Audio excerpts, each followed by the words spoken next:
자, 75년이나 된 우리나라의 대표적인 산업 거인이죠. 영풍이라는 회사가 지금 정말 중대한 기로에 서 있습니다.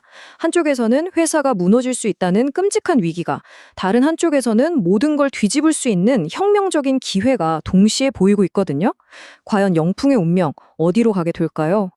그렇다면 영풍, 이 회사는 그냥 이대로 서서히 무너지는 걸까요? 아니면 이 위기를 딛고 불사조처럼 다시 날아오를 수 있을까요? 오늘 이 한 기업이 가진 정말 상반된 두 가지 얼굴을 한번 제대로 파헤쳐 보겠습니다.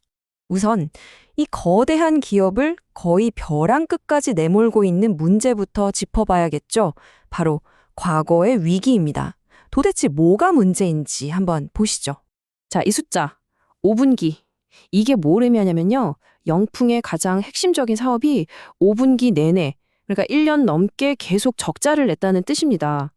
그 손실액만 해도 무려 1,600억 원에 달해요. 아니, 그럼 왜 이렇게 적자가 났을까요? 원인은 아주 명확합니다. 바로 이 회사의 심장이라고 할 수 있는 석포제련소가 멈춰섰기 때문이죠. 조업정지 처분 때문에 평균 가동률이 40.66%까지 뚝 떨어졌어요. 이건 정말 위험한 신호거든요.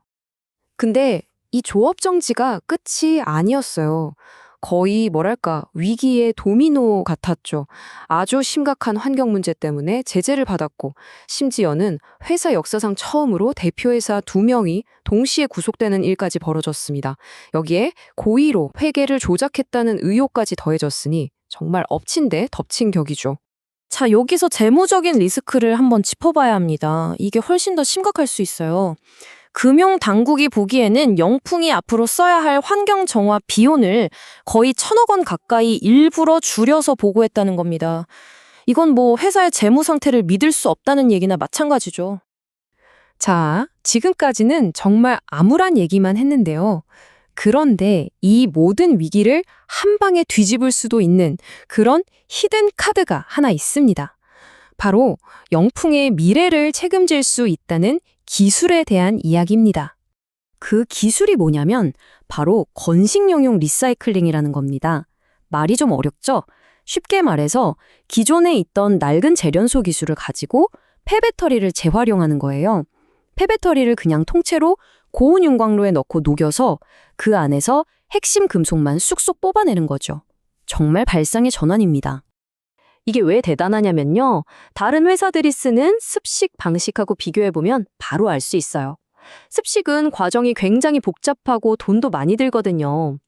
그런데 영풍의 이 건식 방식은 공정이 훨씬 단순해서 비용은 줄이고 효율은 확 높인 거죠.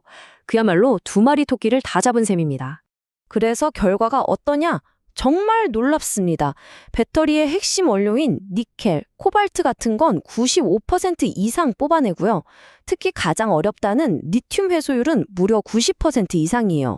이건 그냥 세계 최고 수준이라고 보시면 됩니다. 이런 기술력을 바탕으로 영풍이 정말 대담한 목표를 내놨습니다. 2030년까지. 다른 것도 아니고 이 폐배터리 재활용 사업 하나로만 매출 5조 원을 달성하겠다는 거예요. 지금의 위기를 완전히 털어내고 이걸로 미래를 열겠다는 그런 선언인 거죠. 자, 그런데요. 이렇게 장밋빛 미래가 펼쳐지는가 싶더니 이 회사 내부에서는 지금 또 다른 전쟁이 벌어지고 있습니다. 회사의 주도권을 놓고 두 가문이 정말 치열하게 싸우고 있거든요. 한쪽 편은 창업주인 장씨 일가와 국내 최대 사모펀드인 MBK 파트너스가 선을 잡았고요. 다른 한쪽은 무려 75년 동안 동맹관계였던 고려아연의 최씨 일가가 이제 갈라서서 독립을 선언한 상황입니다. 이 싸움에서 누가 이기느냐에 따라서 영풍의 미래 방향이 완전히 달라질 수 있습니다. 자, 그럼 투자자 입장에선 정말 머리가 아프죠. 이 혼란스러운 상황에서 도대체 어떤 판단을 내려야 할까요? 이건 뭐 거의 하이리스크 하이리턴의 도박처럼 보이는데 영풍의 진짜 가치를 한번 냉정하게 따져보겠습니다. 지금 영풍의 가치 평가는 정말 아이러니 그 자체입니다. PBR이라고 하죠. 주가 순자산 비율. 이게 0.22배밖에 안 돼요. 이게 무슨 말이냐면 회사가 가진 땅이나 건물 같은 자산 가치의 4분의 1도 주가에 반영이 안 되고 있다는 뜻입니다. 근데 형제 회사인 고려아연은 1.5배가 넘어요.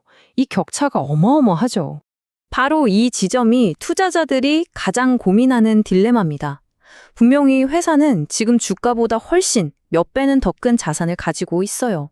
하지만 동시에 이 모든 걸 한순간에 날려버릴 수도 있는 엄청난 법적, 운용 리스크를 같이 안고 있다는 거죠.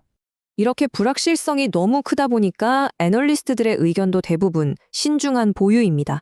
지금 당장 달려들기보다는 눈앞에 있는 이 법적, 환경적 리스크라는 폭풍이 좀 지나갈 때까지 한 발짝 물러서서 지켜보는 게 현명하다, 뭐 이런 뜻이겠죠.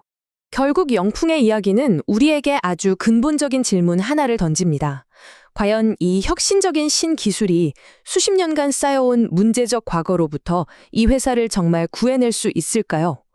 그 답은 아직 그 누구도 알 수 없습니다.